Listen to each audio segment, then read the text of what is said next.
మనకు చేత కానప్పుడు, మనం బలహీనలుగా ఉన్నప్పుడు, మనకు ఆదరణ కావాలని మనం అర్రలు జాపుతున్నప్పుడు ఆదుకునేవారు ఉంటే ఎంత బాగుంటుంది అని. ఆదుకునేది ఎప్పుడు సంభవిస్తుందంటే ఆపదలో ఉన్నప్పుడు సంభవిస్తుంది. కనుక బలహీనలుగా ఉన్నప్పుడు, ఆపదలో ఉన్నప్పుడు ఎవరు ఆదుకుంటారు, ఎవరు సహాయం చేస్తారు, ఎవరి దగ్గరికి వస్తారు, ఎవరు మాట్లాడిస్తారు, ఎవరు పలకరిస్తారు, ఎవరు కన్నీరు తుడుస్తారు, ఎవరు రోగం బాగు చేస్తారు, ఎవరు చేయి చాపుతారు, ఎవరు మన దగ్గరుండి ప్రోత్సహిస్తారు, ఎవరు భుజం మీద చేసి ధైర్యపరుస్తారని ఎదురు చూస్తూ ఉన్నప్పుడు యేసుక్రీస్తు ప్రభువారు ఈ సియోను ద్వారా, దేవుని సంఘము ద్వారా, యేసుక్రీస్తు ప్రభువే శిరస్సు, ఆయన శరీరమే ఈ దేవుని సంఘం. అలాగ వారి ద్వారా ఆయన బలము అనుగ్రహించాలని కోరుతున్నాడు. ఆశీర్వదించుట దైవ నైజము. దేవుడు ఆశీర్వాదమున కర్త. ఆయన పేరే యేసుక్రీస్తు ప్రభువు. ఆశీర్వదించడం ఆది కాండము నుండి ప్రకటన గ్రంథము దాకా దేవుని యొక్క అనాదికాల సంకల్పం అని బైబిల్లో గ్రంథస్థం చేయబడింది. ఆయన మనుషులను ఆశీర్వదిస్తూనే ఉన్నాడు. ఆయన ఆశీర్వదించట్లో అలసిపోలేదు. ఆయన ఆశీర్వాదం నిత్యం ఉంటుంది, సదాకాలం ఉంటుంది. ఆశీర్వాదాలు రెండు రకాలు. మొదటిది భౌతికమైన ఆశీర్వాదం, రెండవది ఆత్మ సంబంధమైన ఆశీర్వాదం. భౌతికమైన ఆశీర్వాదం తాత్కాలికమైనది, నశించిపోయేది. ఆత్మ సంబంధమైన ఆశీర్వాదం పరసంబంధమైనది, ఆధ్యాత్మికమైనది, శాశ్వతమైనది, అక్షయమైనది, సదాకాలం ఉండునది, నిత్యం ఉండునది. ఆధ్యాత్మికమైన ఆశీర్వాదం కొరకు అరలు చాపే ప్రభు బిడ్డలు ఇది నా దేవునికి అవసరమై ఉన్నారు. దేవుని వాక్యములో సియోను ద్వారా కలిగే 5 అంతల ఆశీర్వాదాలు నేను మీ గమనానికి తీసుకురావాలని కోరుతున్నాను. మొదటి ఆశీర్వాదము కీర్తనలు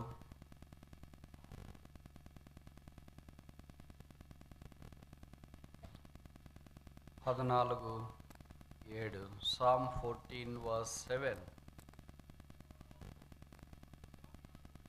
సియోనులో నుండి ఇశ్రాయేలునకు రక్షణ కలుగునుగాక. కనుక మొదటి ఆశీర్వాదం సియోనులో రక్షణ, సాల్వేషన్, జయం. అంటే రక్షకుడు ద్వారా రక్షణ వెలుగు సియోనులోని ప్రకాశింపచేయాలని దేవుని యొక్క ఉద్దేశం. అందుకే 3వ కీర్తనలో చెప్పబడింది, the salvation belongeth unto the lord. రక్షణ యెహోవాది. కనుక దేవుడు మానవుని కొరకు రక్షణ అనుగ్రహించాలని సంకల్పించున్నాడు. కారణం ఏంటంటే మానవుడు పాపం ద్వారా పడి చెడిపోయి పతనావస్థలో ఉండే పాతాళం వైపు పరుగులు తీస్తున్నప్పుడు వేదనకరమైన స్థలములో మానవుడు నిత్యత్వం ఉండడం దేవునికి ఇష్టం లేకుండా దేవుడు తానే మానవాకారాన్ని భూమి మీదకి దిగి వచ్చాడు. ఆయనలో పాపం లేదు, ఆయన పాపం ఎరుగడు, ఆయన పాపం చేయలేదు. ఆయన పాపల కొరకే భూమి మీదకి దిగి వచ్చిన పరిశుద్ధ పావన పుణ్యమూర్తి. ఆయన పేరే యేసుక్రీస్తు ప్రభువు.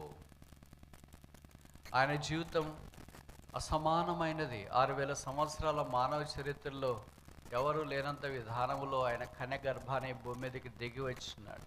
మీలో చాలామందికి తెలుసు కదా, తలలు ఉన్నారు.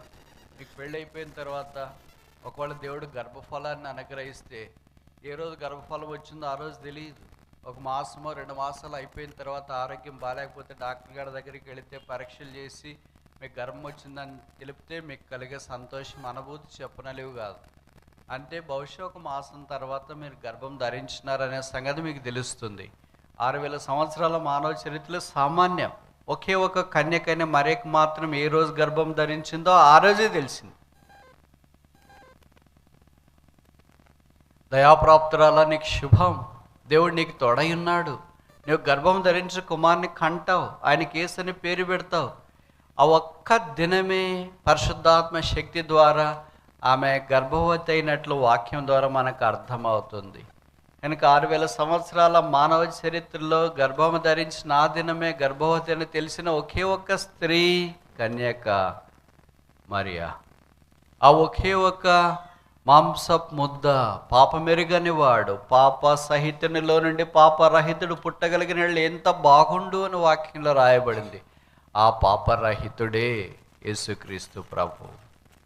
ఆయన పాపం లేనివాడిగా జన్మించి పాపం లేనివాడిగా జీవించి మనందరి పాపాలు భరించడానికి శిలువ మీదకి వెళ్ళి బైబిల్లో రాయబడింది, ఆయన పాపముగా చేయబడెను, ఆయన శాపగ్రాహిగా మార్చబడెను. బైబిల్ సెలవిస్తుంది, మ్రాను మీద వేలాడిన ప్రతివాడు శాపగ్రస్తుడు. మనందరి పాపాల కొరకై యేసు ప్రభువు శిలువలో వేలాడదీయబడి, రక్తము కార్చి చనిపోయి, సమాధి చేయబడి, తిరిగి మూడవ దినాన్ని లేచి పరలోక స్థలంలో మహామోహుని కుడిపార్శ్వమున ఆసీనుడైన నా ప్రభువు పాపి అయిన మానవుడు పరితపిస్తూ ఆ శిలువ దగ్గరికి వచ్చి పాప క్షమాపణ పొంది పరిశుద్ధుడిగా చేయబడి పరలోక రాజ్య వారసుడు కావాలని దేవుని దయాపూర్వకమైన సంకల్పం. ఇట్టి సంకల్పాన్ని మనుషుడు నిరాకరిస్తూ పాపంలోనే పుడుతూ పాపాన్ని నీళ్ళగా గాలిగా తాగి పీల్చుకొని బ్రతుకుతూ ఈ లోకాన్ని విడిచిపెడితే పర్వాలేదులే అన్నట్టుగా జీవించడం చాలా విషాదకరమైన సంగతి. పైపెచ్చు మనుషుడు దేవుడంటేనే నమ్మననే దుస్థితిలోనికి దిగజారిపోవడం కూడా చాలా విషాదకరమైన సంగతి. కొంతమంది చెప్తారు, దేవుడు ఎక్కడున్నాడో నాకు చూపించని. దేవుడు ఎక్కడ లేడో చూపించు, అప్పుడు దేవుడు ఎక్కడున్నాడో చూపిస్తాం. Show me where God is not, will show you where God is. అర్థమైంది అనుకుంటా. దేవుడు ఎక్కడ లేడో చూపిస్తే దేవుడు ఎక్కడున్నాడో చూపించడానికి ఇష్టపడతాం. నీవు ఈ భూమి మీద ప్రాణువుగా ఉండి జీవము కలిగిన మనిషిగా సంచరిస్తున్నావు అన్నదే దేవుడు ఉన్నాడంటానికి నిలవెత్తటి నిదర్శనం. Your very existentialism on this earth is a tall and outstanding example that God does exist. For example, you want more than this. ఇంతకంటే ఇంకేం కావాలా? ఇంతకంటే గొప్ప శుభప్రదమైన రుజువు ఇంకేం కావాలా? అందుకే లోకంలో మామూలుగా మనం చూస్తుంటాం కదా, మట్టిలో నుండి వచ్చింది మట్టికి అయిపోతుంది అంటారు. దేంట్లో నుండి వస్తే దాంట్లోకి వెళుతుంది అని మనకు పరిచయం. ఇప్పుడు తెలుగులో ఒక సామెత ఉంది, నదీనాం సాగరో గతి. నదులన్నీ సముద్రంలో కలుస్తాయి. ఎందుకు నదులన్నీ వెళ్ళి సముద్రంలో కలుస్తాయి? నదుల్లోనే కలిసి అక్కడే ఆగిపోవచ్చుగా. సముద్రానికి ఎందుకు వెళ్తుంది? గోదావరి, బే ఆఫ్ బెంగాల్కి. ఎవరు చెప్పారు వెళ్ళమని? చెప్పరేంటి? అది నేచురల్ సైకిల్, అది స్వభావ సిద్ధంగా జరిగే ప్రకృతి కార్యము. ఎందుకు స్వభావ సిద్ధంగా అలాగ జరుగుతుంది? వాటర్ సైకిల్ అని ఒకటి ఉంటుంది, నీటి చక్రం. ఈ సముద్రాలన్నీ నదుల్లో ఎందుకు కలుస్తాయంటే, నదులన్నీ వెళ్ళి సముద్రాల్లో ఎందుకు కలుస్తాయంటే, సముద్రంలో నుండే నీళ్ళు వచ్చినాయి కనుక. తిరిగి ఎక్కడి నుండి వచ్చినా అక్కడికి వెళ్ళాలి కదా. భూమి గుర్రంగా ఉందన్నట్టు ఎక్కడ ఆరంభించినారో అక్కడికి వెళ్ళాలి కదా. నీళ్ళు కూడా సముద్రంలో నుండి వచ్చినాయి కనుక నదులన్నీ సముద్రంలోకి వెళుతున్నాయి కదా. మరి ఇప్పుడు మనిషిని చనిపోయిన తర్వాత వెళ్ళి పాతి పెడతారు కదా. ఎవరు చెప్పారు పాతి పెట్టమని? ఎక్కడి నుండి వచ్చాడు అక్కడికి వెళ్ళాలా. ఎక్కడి నుండి వచ్చినాడు? మానవా. డబ్బున్నా, అధికారమున్నా, కులమున్నా, ధనమున్నా, జ్ఞానమున్నా, శక్తి ఉన్నా, సంపద ఉన్నా, వివేకమున్నా, చదువున్నా, ఉద్యోగమున్నా, డాలర్లున్నా లేకపోయినా, బంగ్లాలున్నా లేకపోయినా, అధికారం ఉన్నా లేకపోయినా, మట్టిలో నుండి తీయబడిన మానవుడు తిరిగి మట్టి అయిపోతాడు అని ఆదికాండం 3వ అధ్యాయంలో దేవుడు సెలవిచ్చినాడు. Dust art thou shalt be dust.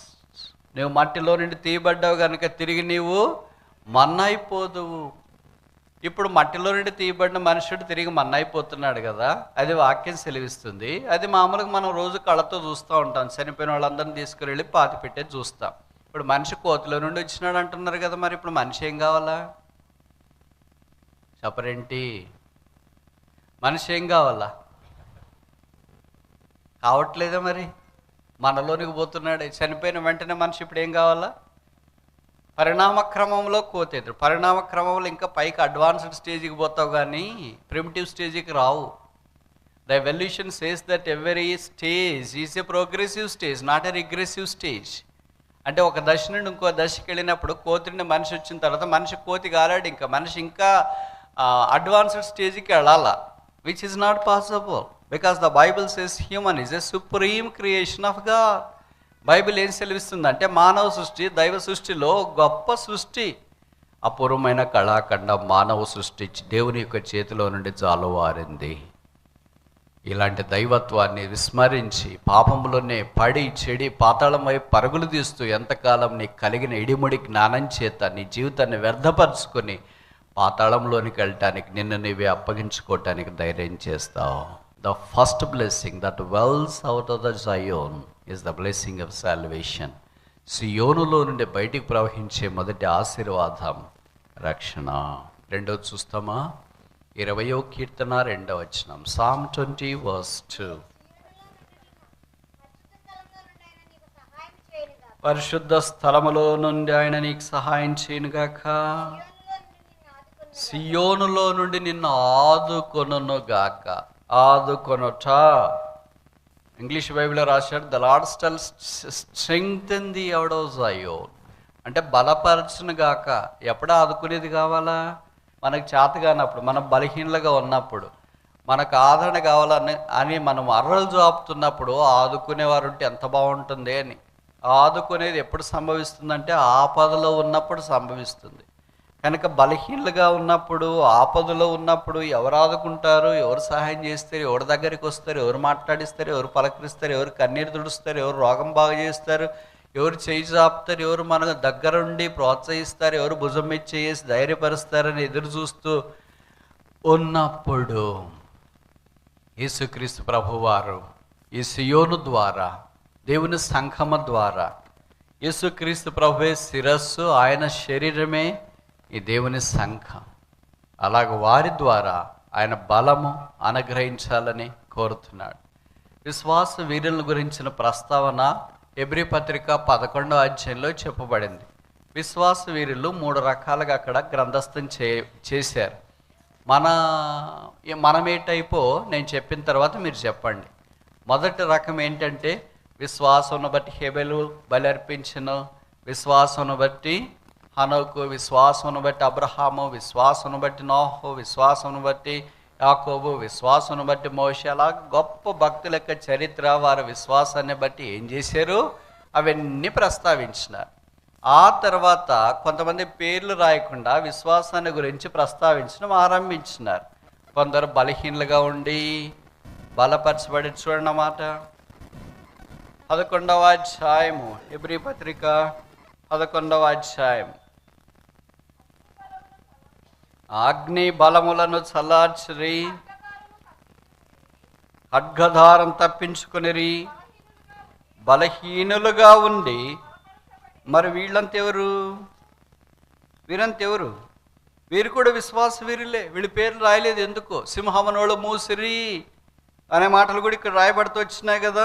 33వ వచనం, వాగ్దానములను పొందిరి, సింహమునోళ్లను. వీళ్ళ పేర్లు లేవు, కానీ వాళ్ళ విశ్వాస క్రియ కార్యం ఇక్కడ గ్రంథస్థం చేయబడింది. వీళ్ళు ఎన్నో రకం? 2వ రకం. వీళ్ళ పేర్లు లేవు, కానీ వీళ్ళు చేసిన కార్యాలు రాయబడుతూ వచ్చినాయి.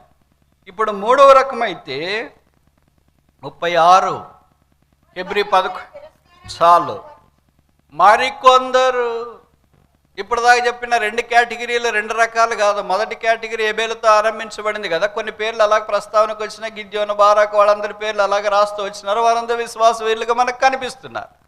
ఇంకా కొంతమంది పేర్లు రాయకుండా వాళ్ళు చేసిన కార్యాలు, సింహపునోళ్ళు మూసినారు, రంపంతో కోయబడినారు, తర్వాత బలహీనలుగా ఉండి బలపరచబడ్డారు. ఇది కూడా విశ్వాసం యొక్క కార్యమే. మరికొందరు, ఇది 3వ గుంపు.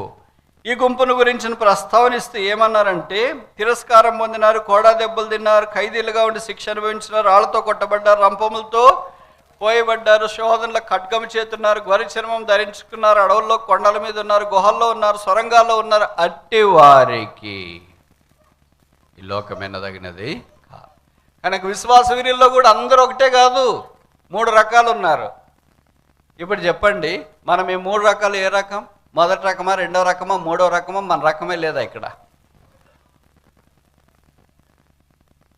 ఏ రకం అంటారు? విశ్వాసం బట్టి హేబెలు బలి అర్పించెను. నాకు తెలిసి మనం ఆ రకం కాదేమో. విశ్వాసంను బట్టి బలహీనలుగా ఉండి బలపరచబడరి, మనం కూడా ఆ రకం కాదేమో. ఇంకా 3వ రకం ఏంటి? హై క్లాస్ రకం. ఇది హై గ్రేడ్, హై డెఫినేషన్. విశ్వాసం బట్టి మనమేమనుకుంటామంటే సింహం నోళ్ళు మూసినారు కదా, చాలా గొప్ప గొప్ప కార్యాలు చేశారు కదా అని. మరి కిందికి వచ్చేటప్పటికి ఏమైపోయింది అంటే విశ్వాసంలో వాళ్ళు బలహీనంగా ఉన్నట్లు కార్యాలు కనిపిస్తున్నాయి. రంపాలతో కోయబడ్డారు, అగ్ని గంధకాలు గుండా వెళుతూ వచ్చినారు, వస్త్రహీనులుగా ఉన్నారు, కొండల్లోనూ కోనల్లోనూ గుహల్లోనూ ఇలాగ రకరకాలుగా జీవిస్తున్నారు. మరంతా వీళ్ళు విశ్వాసం వీళ్ళు కాదా? అవునా కాదా? మరి ఇప్పుడు ప్రభు దగ్గరికి వచ్చినాడు మనమేటైపోని మీరు చెప్పట్లేదు, మన టైపే ఇక్కడ లేదు కదా, అది కరెక్ట్ అనుకుంటున్నా నేను. మన టైప్ విశ్వాసము సన్నిగిలిన విశ్వాసం అనేది ఏంటంటే ఇది దేవుడిచ్చిన వరం, ఇట్స్ హిస్ గిఫ్ట్. ఈ వరాన్ని మనం ఏం చేసుకోవాలంటే పెంచి పోషించుకోవాలంటే ఇంకా వృద్ధి చేసుకోవాలి. ఉదాహరణకు ఒక గ్లాస్ ఉన్నాయి, గ్లాసులో నీళ్లు పోసినారు, ఆ నీళ్ళు ఎలాగున్నాయో అలాగే ఉంటే అలాగే ఉండిపోతాయి. దాన్ని ఏం చేయాలా? పెంచుకోవాలి. ఎలాగ పెంచుకోవాలా? అలాగే ప్రభు మనకి మొదటి రక్షణ పొందినప్పుడు విశ్వాసం ఇచ్చినాడు. యేసు దేవుని కుమారుడని విశ్వాసము ఉంచి రక్షకుడని ఎరిగినాము కనుక రక్షణ పొందినాము. ఆ ఇవ్వబడిన సేవింగ్ ఫెయిత్ అంటాం దాన్ని, రక్షించే విశ్వాసం. ఇప్పుడు ఆ విశ్వాసం నుండి ఎక్కడ దాకా వెళ్ళాలంటే అట్టి వారికి లోకమే ఎన్నదగినది కాదు. For them the world is not worthy. వారు లోకానికి అయోగ్యులు కాదు. The world is unworthy for them. మనమేమనుకుంటాం, అబ్బా లోకము తళకు బెళికంటుంది, ఎంత బాగున్నాయి, పొలాలు ఎట్లున్నాయి, మనుషులు ఎట్లున్నారు, కార్లు ఎట్లున్నాయి, ఇళ్ళు ఎట్లున్నాయి, వజ్రవైడూర్య మరకత మాణిక్య నీళ్ళలు కెంపులు పచ్చలు బంగారాలు ఎలాగున్నాయని లోకాన్ని గురించి పొగట్టానికి నోరు చాలదేమో, వినటానికి చెవులు చాలవేమో, చూడటానికి కళ్ళు చాలవేమో, సంచరించడానికి దినాలు చాలవేమో అన్నట్లుగా మనం తలస్తూ ఉంటాం. అట్టి వారికి లోకం ఎన్నదగినది కాదు. ఈ లోకం వారికి ఒకటే ఒక లోకం ఎన్నదగినది, అదే పరలోకం. మనకి ఇలాగుందే, మనకు లోకం ఎన్నదగినది కాదు, నాకు మాత్రం లోకం ఎన్నదగినది కాదని వాళ్ళు చేయతండి. వెరీ గుడ్, అందరూ నా టైపే అని ఒకరిద్దరన్నా ఈ 11వ అధ్యాయం టైప్ వస్తే ఎంత బాగుండు. అంతా నా టైప్ వచ్చేసరే, ఈ లోకమే నాకు కావాల్సింది, తర్వాత లోకం సంగతి దేవుడు ఎరుగు అన్నట్టుగానే మన ప్రవర్తన, మన ఐడియాలజీ, మన యొక్క జీవితము, మన బ్రతుకు బహుశా అలాగే జీవిస్తుంది. We are not for this world. నాకు లోకంలో ఏమీ వద్దు, అయితే క్రీస్తు కొరకు నాకు అన్నీ కావాలా. విశ్వాస విషయంలో అన్నీ సంపాదించుకోవడంలో క్రీస్తు కొరకు బహుశా సన్నిగిల్లిపోయామనుకుంటా. ఇప్పుడు ఈ విశ్వాసం ఏమైందంటే లీక్ అవుతుంది. చూడండి, ఇందాక నేను చెప్పాను కదా, ఒక వాటర్ బాటిల్ ఉంది అనుకో, ఇది విశ్వాసం, దీని నీళ్ళు ఉన్నాయనుకో, ఇది ఇలాగే తాగుతూ ఉంటే అయిపోతుంది. ఇప్పుడు దీన్ని పెంచుకోవాలి. ఇది పెద్దగా, అందుకనే 23వ కీర్తనలో దావీదు అన్నాడు 5వ వచనం అనుకుంటా, మై కప్ రన్నెత్ ఓవర్, నా గిన్నె నిండి. మనది ఇంకా తగ్గిపోతూ ఉంటుంది, వారానికి నా గిన్నె తగ్గిపోవచ్చున్నది, నా కుండ తగ్గిపోవచ్చున్నది, నా బాణ తగ్గిపోవచ్చున్నది, నా పాత్ర తగ్గిపోవచ్చున్నది అని మనం అనాల్సిందే. బైబిల్ అలాంటివి లేవు.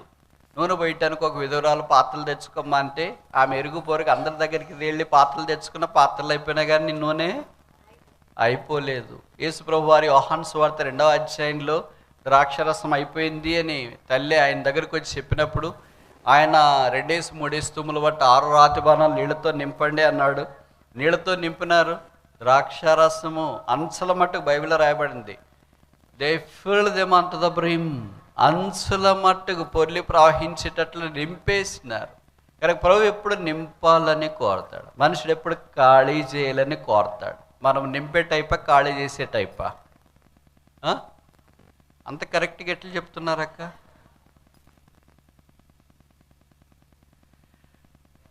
ఇప్పుడు ఈ బాటిల్లో దీనికి చిన్న చిన్న రంధ్రాలు పెట్టామనుకో, నీళ్ళ బాటిల్కి ఏమైందంటే నీళ్లు కారిపోతూ ఉంటాయి, దాన్ని లీక్ అంటాం. అలాగే మన విశ్వాసానికి కూడా దేవుడు మన హృదయం అనే పాత్రలో విశ్వాసాన్ని పోసినాడు. మనం రక్షణ పొందినాం.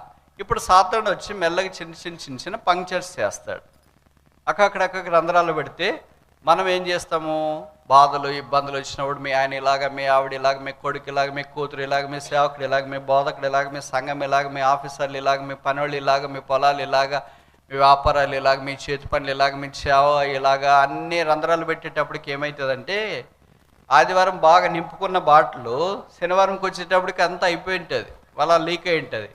మళ్ళీ ఆదివారం అంతా నింపుకుంటే ఎన్ని రోజులున్నా అది అలాగే ఉంటుంది. ఆదివారం నింపడము, సోమవారం నుండి శనివారము లీక్ కావడము, కారిపోవడం. మరి దీనికి మార్గం, పరిష్కారం ఏంటి? లీక్లన్నీ మూసుకోవాలి. ఎన్సీల్ అని ఒకటి ఉంటుంది కదా, మీరు అడ్వర్టైజ్మెంట్ చూస్తుంటారు. అంటే దాన్ని ఈ వేసిన పంచర్ని వేసుకోవాలా వీటికి. ప్రభు, నాకు చాలా చాలా చాలా చాలా విశ్వాసం తగ్గిపోతుంది ఈ విషయంలో, భర్త విషయంలో, భార్య విషయంలో, కొడుకు విషయంలో, కూతురు విషయంలో, సేవ విషయంలో, పరిచర్య విషయంలో, వీటన్నిటిలో తగ్గిపోతుంది. నాకు కూడా పంచరే, ఎన్సీల్. అది యేసు ప్రభు యొక్క రక్తం చేత కడిగి పరిశుద్ధపరిచినప్పుడు ఒక్కొక్కటి మనం ఎన్సీల్తో మూసుకుంటా వస్తే అప్పుడు విశ్వాసం అలాగే ఉంటుంది. విశ్వాసం అలాగుండేదే కాదు, ఇంకా దాన్ని వృద్ధి పొందించాలి. ఇప్పుడు నేను కొన్ని ప్రశ్నలు అడుగుతాను, నేరుగా సూటిగా మీరు జవాబు చెప్పాలా, సరేనా? ఏమా చెప్తారా లేదా? ఇప్పుడు మాట్లాడరేంటి? యేసు ప్రభుతో పాటు 3.5 సంవత్సరాలు శిష్యులు ఉన్నారు. ఇప్పుడు ప్రశ్న ఏంటంటే, యేసు ప్రభుని ఎన్ని విషయాలు వారు అడిగారు, ఎన్ని పొందారు, ఎన్ని నెరవేర్చినారు?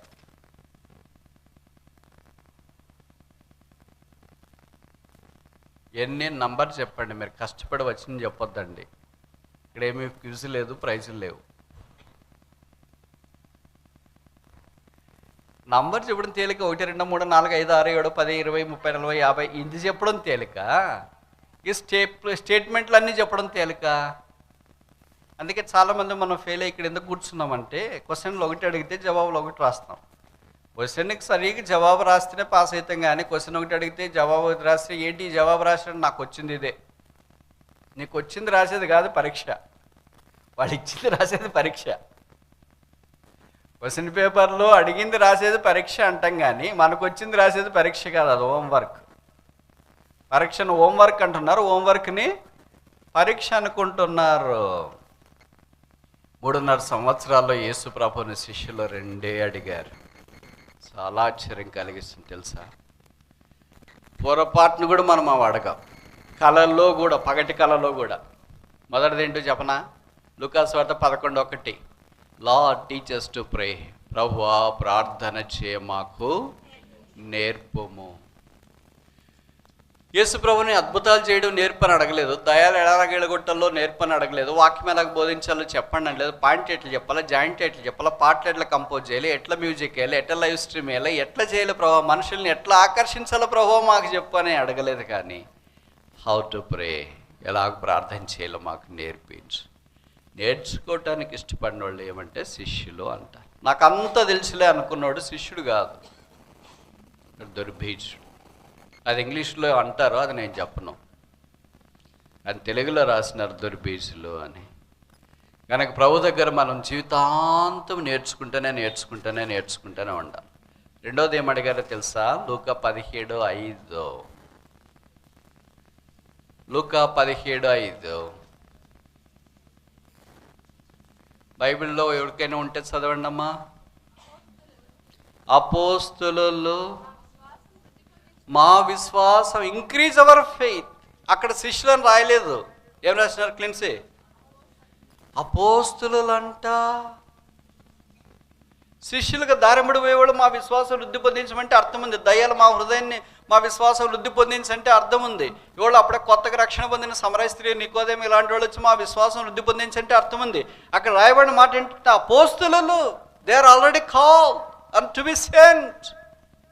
దేవుడు వారిని నియమించినాడు, వాళ్ళకి ఏం లేదంట, విశ్వాసం సరైనంత లేదు. సో ఇంక్రీజ్ అవర్ ఫెయిత్, మా విశ్వాసాన్ని వృద్ధి పొందించు. ఈ రెండు ప్రభు వారికి చేశాడా లేదా? టీచ్ us టు ప్రే, ప్రార్థన చేయడం మాకు నేర్పు. రెండవది ఇంక్రీజ్ అవర్ ఫెయిత్, మా విశ్వాసాన్ని వృద్ధి పొందించు. ఇప్పుడు చెప్పండి ప్రశ్న, నేరుగా సూటిగా అడుగుతా. ఈ రెండు ఎప్పుడైనా మనం ప్రార్థనలో యేసు ప్రభుని అడిగినట్లు గుర్తున్నోళ్ళు చేయొద్దండి. ప్రభువా మాకు ప్రార్థన నేర్పు, మా విశ్వాసము వృద్ధి పొందించు. అపోస్తులు అంటే అంత హై స్టాండర్డ్ అది. వాళ్ళ బోధకులకు మాత్రమే కాదు, సేవకులు కాదు, వాళ్ళు సామాన్యులు కాదు. అపోస్తలులు teach us to pray, increase our faith. ఈ రెండు యేసుప్రభు వాళ్ళకి చేశాడు కనుక ఇప్పుడు వాళ్ళు అపోస్తల కార్యాలయానికి వచ్చినారు. వారు ప్రార్థన చేయగా, కూడి ఉన్న చోటు మనం ప్రార్థన చేయగా, చెప్పరేంటి, మనమే కంపించిపోతుంటాం. ఎంత తేడా ఉంచాడు వాళ్ళ ప్రార్థనకి మన ప్రార్థనకి. ఇదే బైబిల్ వాళ్ళకు కూడా వాడింది. వాళ్ళకి ఇంకా ఇంత పూర్తి బైబిల్ లేదు. వాళ్ళకి యేసుప్రభువే వాళ్ళ దగ్గర ఉన్నాడు. మనకి ఇప్పుడు పరిశుద్ధాత్మ దేవుడు కూడా ఉన్నాడు. మనం ఎలాగ ప్రార్థన చేయాలో ఆయన మనకు సహాయం చేస్తాడంటే, వాళ్ళ ప్రార్థన చేస్తే స్థలం కంపిస్తుంది, మనం ప్రార్థన చేస్తే మనం కంపించిపోతున్నాం. ఎంత తేడా వచ్చింది మన ప్రార్థనకి వాళ్ళకి ప్రార్థనకి. రెండవది, వారి విశ్వాసం వృద్ధి పొందించి, మన ప్రభు వారి విశ్వాసాన్ని వృద్ధి పొందించి. అందుకే అపోస్తల కార్యాల్లో వారి విశ్వాసం చూస్తే అవధులు లేవు. రకరకాల మనుషులు వాళ్ళు బెదిరించినారు, చెరసాల్లో వేసినారు, గాయపరిచినారు, ఇష్టానుసారంగా మాట్లాడు, కొట్టినారు, లాగినారు. ఒక కుక్కను చనిపోయిన తర్వాత దాన్ని లాక్కొని ఊరు బయటికి అలాగ పడేస్తారు, అలాగ లాగేసి చచ్చిపోయినాడని పడేసేసి వచ్చినారు. పడేసి వచ్చిన తర్వాత మనమైతే బుద్ధికి ఇంట్లో వెళ్ళి స్నానం చేసి ఎవరికి తెలియనట్లు ఇంట్లో పడుకొని జాండబాంబ అమృతాంజనం ఏదో ఒకటి పూసుకొని స్టీమ్ పెట్టుకొని ఎవరికి కనపడుకోకుండా ఫోన్లు స్విచ్ ఆఫ్ చేసుకొని తలుపులు కూడా ముందే తాళం వేసి వెనక్కి కాదు అలాగ పడుకుంటాం. కానీ బైబిల్ అపోస్తుల గురించి ఏం రాసినారో తెలుసా? వారు లేచి తిరిగి యేసుని గురించి, ఇది మనిషికి అయ్యే పని అండి, మనిషి చేసే పనేనా? మనిషికి చేత అయిపోయింది. That is faith, that's the increase in faith. ప్రభు యొక్క బలలో మనము చేయి వేయటానికి చేరి వచ్చినప్పుడు విశ్వాసంలో ఎంత తప్పిపోయాం, ఎంత ఓడిపోయాం. ఎందుకు బలహీనలుగా ఉన్నామంటే నో ఫెయిత్, బలం లేదుగా. బలం ఎలాగొస్తుంది? విశ్వాసం ద్వారా వస్తుంది. విశ్వాసం లేదు కనుక బలం తగ్గిపోద్ది. విశ్వాసం అంటే బలశాలుగా ఉంటారు. ఎంత తేడా ఉంది చూడండి. అందుకని వాళ్ళు ప్రార్థన చేస్తే వాళ్ళను కూడిన చోట్ల కంపించినాయి. ప్రజలు రక్షణలోనికి వచ్చినారు. రొమ్మలు బాదుకుంటూ ఆ యేసు మాకు కావాలా, శిలువ మాకు కావాలా, రక్షణ మాకు కావాలని వచ్చినారు. అలాగే వారి విశ్వాసంతో ప్రార్థన చేస్తే ట్రక్కలు బియ్యాలు వచ్చినాయి, కట్లు వచ్చినాయి, మనుషులు వచ్చినారు. ప్రవాహం వలె దేవుడే దిగి వచ్చిన. మనం ప్రార్థన చేస్తే ఉండేవాళ్ళు కూడా పోతుంటారు. ఏ వాస్తవం కదా మీ ఊర్లో? వాళ్ళు చెప్తారట, మీరు ప్రార్థన చేస్తే మేము రామండి అని. నాకు కూడా చాలాసార్లు బాధేస్తుంది. ప్రభువా, అపోస్తులకు చేసిన కార్యాల్లో ఒక విషమంతన్నా మాకు చేయకపోతే ప్రజలు ఎలాగ చూస్తారు ప్రభువా? చాలా చిన్న చూపు చూస్తారు. వాక్యమే అందరు చెప్తాను లేని అనుకుంటారు. మరి ప్రార్థన ద్వారా అద్భుతాలు జరిగించు, విశ్వాసం ద్వారా అద్భుతాలు జరిగించు. ఈ రెండు కత్తికి రెండు వైపులా పదం లాంచి. ఈ రెండిటితోనే మన అపోస్తులు గొప్ప కార్యాలు చేశారు. ఈ రెండిటితోనే బైబిల్లోని భక్తులు గొప్ప కార్యాలు చేశారు. ఈ రెండిటితోనే భక్త్ సింగ్ గారు అలాంటి వాళ్ళు గొప్ప కార్యాలు చేశారు. మన సంగతి ఏంటి మరి? సియోనులో యెహోవా నేను ఉద్ధరించును గాక. The lord shall defend strengthen the in జయోన్. దేవుని మందిర ఆవరణంలో ప్రభు మనల్ని బలపరిచి విశ్వాస వీరుల జాబితాలో చేర్చాలని కోరుతున్నాను. ఎంత బలహీనలయ్యాము కదండి. బలహీనలు అంటే వెయిట్ తగ్గినారని కాదు, వెయిట్ తగ్గితే మంచిది, ఆత్మీయంగా తగ్గిపోయాం. అందుకే చిన్నదైనా మనకు భయం వేస్తుంది. బలహీనలుగా మనం కనిపిస్తున్నా. ఇది జరుగుతుందా? పాస్ అవుతానా? ఉద్యోగం వస్తుందా? పెళ్ళి అవుతుందా? పిల్లలు అవుతారా? పొలాలు పండుతాయా? అప్పులు తీరుతాయా? అనారోగ్యం తీరుతుందా? మా ఆయన మారుతాడా? మా ఆవిడ మారుతుందా? మా పిల్లలు రక్షణ పొందుతారా? కొంతమంది అంటుంటారు, బ్రదర్ దేవుడు కూడా మార్చలేడు బ్రదర్ వాళ్ళని. అంత భవిష్యత్ విసిగిపోయి ఉంటారు వాళ్ళ రక్షణ పొందని కారణం చేత. బైబిల్లో రాయబడింది, with God all things are possible. దేవునికి సమస్తము సహజం. నమ్ముట నీ వలనైతే నమ్మువానికి సమస్తం సహజం. పొరపాటు మన వైపు ఉంది.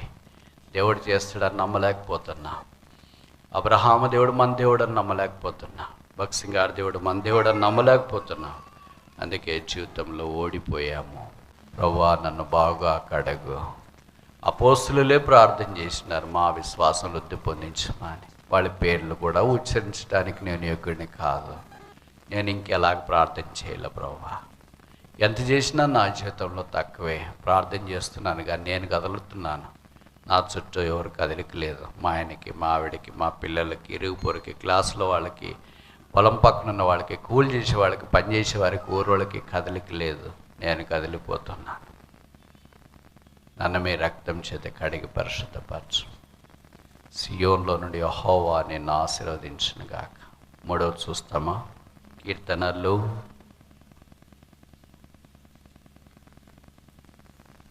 52, 50వ కీర్తన 2వ వచనం. పరిపూర్ణ సౌందర్యము గల సియోనులో నుండి దేవుడు ప్రకాశించుచున్నాడు. షైనింగ్ అవుట్ ఆఫ్ జయోన్ అంటే వెలుగు. ప్రకాశం ఎలాగొస్తుంది? వెలుగుంటేగా. వెలుగు లేకపోతే ప్రకాశం రా, చీకటి వస్తుంది కదా. కనుక దేవుని సంఘములో ప్రభు యొక్క శరీరమై ఉన్న ఈ క్రీస్తు సంఘములో ఆయన ప్రకాశం. అందుకే 60వ అధ్యాయం 1 అనుకుంటా, లెమ్ము తేజరిల్లుము, నీకు వెలుగు వచ్చి ఉన్నది. ఎవరా వెలుగు? 1 యోహాను 1:5, గాడ్ ఈజ్ లైట్. దేవుడు వెలుగై ఉన్నాడు, ఆయనలో చీకటి ఎంత మాత్రమునో లేదు. ఆయన మన దగ్గరికి వచ్చి మనల్ని లేపినప్పుడు, మనల్ని ఉద్ధరించినప్పుడు, మనం ధైర్యపరిచినప్పుడు, మనల్ని బలపరిచినప్పుడు, భుజం మీద చేయి తట్టి కన్నీరు తుడిచి గాయాలు కట్టి లేపినప్పుడు ఆయన కొరకు మనం ప్రకాశించాలని కోరుతాం. ఆ రైజ్ అండ్ షై, లేచి ప్రకాశించు. అంటే ఏమైంది? ఏమైందమ్మా? ఎవరు చెప్పట్లేదు. మీరు గ్రామాల్లో నుండి వచ్చినారు కదా, పట్టణాల్లో. నేను గ్రామం నుండి వచ్చినా, నాకు తెలుసు. మా ఇంట్లో పవర్, ఎలక్ట్రిసిటీ లేని దినాల్లో చిన్న దీపం, ఎవరదాన్ని దీపమేనా, లాంత్, ఇంగ్లీష్, వెరీ గుడ్. ఓకే, తెలుగులో చెప్తే అర్థం కాదనుకుని ఇందాకే చెప్పాను కదా పట్నం అని. దీపం అంటే కింద కిరోసిన్ పోస్తారు, పైన పెద్ద గ్లాస్ ఉంటుంది, దానికి కిరోసిన్ దాంట్లో ఒత్తి ఉంటుంది కదా. ఒత్తేనా మీరు అనేది? ఆ ఒత్తిని మనం అంటించి దాన్ని బాగా రోజు శుభ్రం చేసి, గ్లాసును కూడా బాగా శుభ్రం చేస్తామంటే బాగా వెళ్తారు వస్తుంది. ఎప్పుడో వెళ్తారు రాకపోతే మా నాన్నగారు అమ్మగారు అనేవాడు, ఏంట్రా దీపం మీరు సరిగ్గా తోమనట్లు లేదు నువ్వు అని. ఏంటి గ్లాస్ బాగానే తోమినానే? సరిగ్గా తోమాలి దానికి. అప్పుడు బూడిదేసి తోమేవాళ్ళు. బూడిదేసి బాగా తోమిన తర్వాత చిన్న బట్టతోనో తుడిస్తే అప్పుడు శుభ్రం అయ్యేది. నువ్వు గ్లాస్ ఒకటి అంటే గాజు ఒకటి, గ్లాస్ ఒకటి తుడిచేవా, ఒత్తి కూడా తుడిచేవా అని అన్ని ఆడ తుడుస్తాం. ఒత్తి పట్టుకుంటే కిరోసిన్ అంటుకుంటుంది, కిరోసిన్ అంటుకుంటే చేయగడుకోవాలి. ఇవన్నీ పెద్ద లింకులు కదా. కనుక ఒత్తి తుడవలేదు అని, ఒత్తి తుడకుండా అదొకటి తుడిస్తే ఎలాగ వెళ్తూ వస్తుంది? ఇప్పుడు ఒత్తి కూడా తుడుసు ఆర్పేసి అంటే బాధేస్తుంది, ఏదో మొదట చేసింటే బాగుండి కదా అని. ఆ ఒత్తిని కూడా బాగా నలిపి దానికి ఉన్న మసేనా మీరు అనేది, అదంతా తీసేసి మళ్ళీ దాన్ని ఫ్రెష్గా చేసి ఆ గ్లాస్ అంతా ఒక్కసారి బాగా శుభ్రం చేసి కడిగితే అప్పుడు వెలుతురు వస్తుంది. ఇప్పుడు మనకు కూడా ఒత్తికి ఏమైంది? మసి అంటుకునుంది. గ్లాస్కి ఏమైంది? దానికి కూడా పొగ అంటుకునుంది. కింద బుడ్డికి ఏమైంది? నూనె లేదు. నూనె ఉంటుంది ఇట్లా అల్లాడిస్తే, తెలుసు కదా మీకు, పల్లెటూరు లేరు కదా. మామూలు నూనె ఉందా లేదంటే ఇట్లా అల్లాడిస్తే నూనె ఉంటుంది. కానీ ఆ నూనెలో అంతా చెడుకుంటుంది. ఒత్తిది, బూడిద, అది ఇదంతా పడిపోయి ఉంటుంది. అది నూనె సరిగ్గా తీసుకోలేదు, ఏది ఒత్తి. అదంతా దాన్ని కడిగేసి స్వచ్ఛమైన నూనె పోస్తేనే మళ్ళీ ఒత్తి బాగా వెలుగుతుంది. ఇప్పుడు నూనెలో కలుషితం వచ్చింది, ఒత్తిలో కలుషితం వచ్చింది, తర్వాత ఈ బల్బులో కూడా పొగ వచ్చింది. అందుకని అన్నీ కలిసేసి ఇది ప్రకాశించకుండా ఆగిపోయింది. మన సంగతి ఏంటి మరి? నూనెలో కలుషితం వచ్చింది కదా, ఒత్తిలోన ఒత్తి పైనుండి కింద దాకా నల్లగైపోయింది. దానికన్నా పైన ఒకటి నల్లగా ఉంటుంది. అంటే మసి వచ్చేసింది. ఇంకా గ్లాస్ దగ్గరికి వస్తే అక్కడ అంతా పొగబట్టిపోయింది. కొన్నిసార్లు ఎక్కువ పొగబడితే కింద నల్లగా ఉండేదానికంటే గాజే ఎక్కువ నల్లగా ఉంటుంది. అంత ఘోరంగా నల్లగా అయిపోద్ది అది. ఇది అన్నంత చేయాలంటే చాలా పెద్ద కథ. ఇప్పుడు పరమగీతంలో చెప్పబడింది, నేను నల్లని దానను అయినా సౌందర్యవంతురాలను. నల్లదానికి సౌందర్యం ఎలాగొచ్చింది? నల్లధనం ఆయన తీసేస్తాడు. మసి ఆయన మసేనా మీరు అనేది? మసి ఆయన తీసేస్తాడు, బూడిద ఆయన తీసేస్తాడు. ఇదంతా తీసివేసి ఆయన మన మీద ప్రకాశం ఇవ్వాలని కోరుతాడు. అందుకే ప్రభు బల్ల మన కొరకు సిద్ధంగా ఉంది. సియోను పరిపూర్ణ సౌందర్యంతో ప్రకాశించాల. ప్రభువా, నాలో బూడిద లాంటిది, మసి లాంటిది అన్నీ బాగు చేయి. ప్రకటన గ్రంథంలో మొదటి అధ్యాయంలో మనం చూస్తాం కదా, 7 సువర్ణ దీప స్తంభముల మధ్య సంచరించేవాడు. ఎందుకు సంచరిస్తాడు? చాలా సరదాగా ఉన్నాయి దీపాలు అని సంచరిస్తాడా? కాదు. అవి మండుతున్నాయా లేదా, దానికి నూనె ఎంత ఉందా లేదా, దాని ఒత్తి బాగుందా లేదా, దానికి మసైందా లేదా, ఇవన్నీ మానిటర్ చేస్తూ ఉన్నాడు. మన మధ్యలో కూడా ఆయన సంచరించి మనల్ని కూడా పర్యవేక్షిస్తున్నాడు. ప్రభా, నన్ను కూడా బాగు చేయి, నన్ను కూడా ట్రిమ్ చేయి, నన్ను కూడా కట్ చేయి. కొన్నిసార్లు ఒత్తి బాగా మండి అది బూడిదైపోయి ఉంటుంది. అది అటు ఎంత కదిపినా కుదరదు. ఇప్పుడు దాన్ని ఏం చేయాలి మరి? బాగా కింద దాకా వదిలేసి ఫుల్గా కట్ చేస్తే అప్పుడు మళ్ళీ ఫ్రెష్గా వస్తుంది. కట్ చేసేటప్పుడు మనకు కూడా కష్టం. ప్రభు ఇప్పుడు మనల్ని కట్ చేయాలనుకున్నాడు అనుకో, అయ్యో ప్రభు నువ్వు కట్ చేస్తే ఇంకెలాగా అని. అది కత్తిరించకపోతే ప్రభు కొరకు మనం సాగాలి. సియోన్లో నుండి యెహోవా నిన్ను ఆశీర్వదించును. 3 విషయాలు చూస్తున్నాం. మొదటిది ఏంటి? సాల్వేషన్ ఇన్ జయోన్, సియోన్లో రక్షణ. రెండవది ఏంటి? స్ట్రెంగ్త్ ఇన్ జయోన్, సియోనులో బలం, ఉద్ధరించేవాడు. మూడవది ఏంటి? షైనింగ్ ఇన్ జయోన్, సియోనులో ప్రకాశించుట. 4 చూసి ముగిస్తామా? 76:2, 76వ కీర్తన. షాలేములో ఆయన గుడారం ఉన్నది, సియోనులో ఆయన ఆలయం. శాంక్చురీ ఇన్ జయోన్, సియోనులో ఆయన ఆలయం ఉంది. ఆయన ఆలయం అంటే ఇల్లు అని అర్థం. మీకు తెలుసు కదా, మీ ఇల్లు ఎక్కడుందంటే అక్కడ ఉంది అంటారు. అలాగే దేవుడి ఇల్లు ఎక్కడుంది అంటే ఆలయము, ఆయన ఇల్లు. ఆలయం ఈజీ ఆయన ఇల్లే అని. ఆలయాలు చాలా ఉన్నాయి కదా. అది దేవాలయం అంటే ఆధ్యాత్మికమైనది, పరసంబంధమైనది, సదాకాలం ఉండేది. ఆ ఆలయంలో ఆయన ఉన్నాడు. అందుకే బైబిల్లో రాయబడింది, దేవుడు తన ఆలయం అందున్నాడు, సర్వలోకము ఎలాగుండాలా? మౌనముగా ఉండునుగాక. దేవుడు తన ఆలయంలో ఉన్నప్పుడు, క్లాస్లోకి టీచర్ వచ్చినప్పుడు పిల్లలు సాధారణంగా సైలెంట్గా ఉంటారు. ఒక మీటింగ్ జరుగుతుంది అనుకో, కలెక్టర్ గారు ఏర్పాటు చేసినాడు, ఉద్యోగస్తులందరినీ పిలిపించినాడు అనుకో, వాళ్ళు మాట్లాడుతూ ఉంటారా, మౌనంగా ఉంటారు? కలెక్టర్ గారు పోయేదాకా కుక్కిన పేన వలే ఉంటారు, గోడ కత్తుకున్న బలి వలే ఉంటారు. అబ్బా ఇలాగొచ్చినారా అనేటట్టు. దేవుడు తన పరిశుద్ధ ఆలయంలో ఉన్నాడు అంటే అర్థం ఏంటి? కంట్రోల్ చేస్తున్నాడు. అంతా ఆయన చేతిలో ఉంది, ఆయన స్వాధీనమందు ఉంది. ఆయన తన సంఘాన్ని కాపాడుతున్నాడు. సరే, 5 చూసి ముగిస్తామా? 125:1.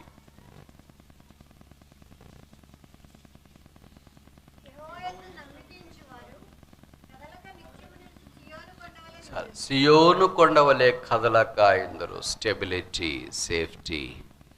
యేసుక్రీస్తు ప్రభువునందు ఉన్నవారు. అందుకనే బైబిల్లో రాయబడింది కదా, 119 అనుకుంటాను, నీ ధర్మశాస్త్రం ప్రేమించువారు ఎంతో నెమ్మది, వారు తూలి త్రొట్టిల్లటానికి there is no reason for them to stumble. మనం చాలాసార్లు అలాగే తూలి పడిపోతున్నాం అంటే నిద్ర వచ్చినప్పుడు తూలేదు కాదు. ఈ జీవితంలో పరిస్థితులు ప్రతికూలమైన వచ్చినప్పుడు అన్నీ నాకే వచ్చినాయి, పోరాటాలన్నీ నాకే ఉన్నాయి, బాధలన్నీ నాకే ఉన్నాయి, అనారోగ్యాలన్నీ నాకే ఉన్నాయి, అప్పులన్నీ నాకే ఉన్నాయి, ఇబ్బందులన్నీ నాకే ఉన్నాయి, తిట్టేవాళ్ళని నా మీద తిడుతున్నారు, నిందలన్నీ నా మీదకి వచ్చేసినాయి, బాధలన్నీ నేనే భరిస్తున్నాను. మనం ఎలాగ బాధపడతామంటే ప్రపంచంలో బాధలన్నీ మనమే భరిస్తున్నట్లుగా ఫీల్ అవుతాం. హెర్క్యులిస్ పాతకాలంలోన కాంపాక్స్ బాక్స్ మీద ఒక బొమ్మ ఉండేది, నోట్బుక్ మీద కూడా బొమ్మ. ఏంటి ఆ బొమ్మ అంటే, హెర్క్యులిస్ అనే ఒక బలవంతుడు పైన గ్లోబును మోసుకొని ఇటు పోతుంటాడు. ఉందా ఇప్పుడు? కంపాక్స్ బాక్స్లో లేదా? ఇప్పుడు ఉందా? ఇప్పుడు వాడట్లేదు అనుకున్నా మీరు కంపాక్స్ బాక్స్. మేము అప్పుడు కంపాక్స్ బాక్స్ కొన్నప్పుడు అది ఏ బొమ్మ ఉండేది, అంటే మేము కూడా అట్ట మోయాలా అని. ప్రపంచమంతా మనమేమో వస్తున్నాం అనేది. ప్రభు మనం ఎంత భరిస్తామో అంతే ఉంచుతాం. మన పిల్లలు ఎంత మోస్తారో అంతే ఉంచుతాం.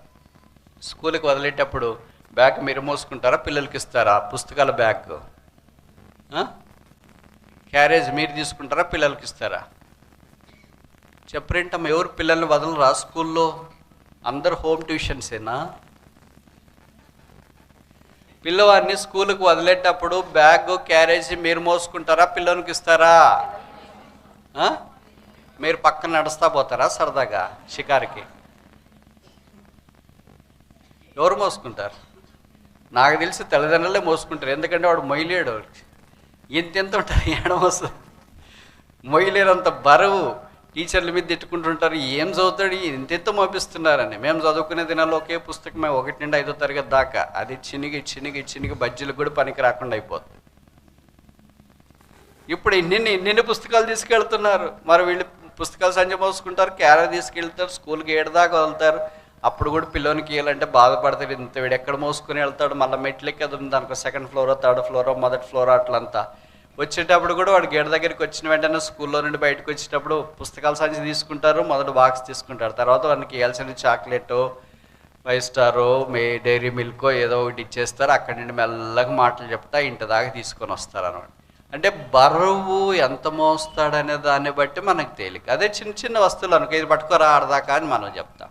వాడు ఏది పట్టుకోగలడు, ఏది మోయగలడు అది మాత్రం మనం చేస్తాము. వాళ్ళు ఏది మొయ్యలేరు అది మనం చేస్తాం. ప్రభుకు కూడా మన సంగతి తెలుసు కనుక మనం మొయ్యలేమన్న తర్వాత మనకు మొయ్యలేని బరువులు ఆయన మోపడు. అంటే బైబిల్లో రాయబడింది కదా, సహించగలిగినంత శ్రమలే అనుగ్రహిస్తాడు. మనమేమంటాం, ప్రభు ఇది నేను సహించలేను, నా చేత కాదని.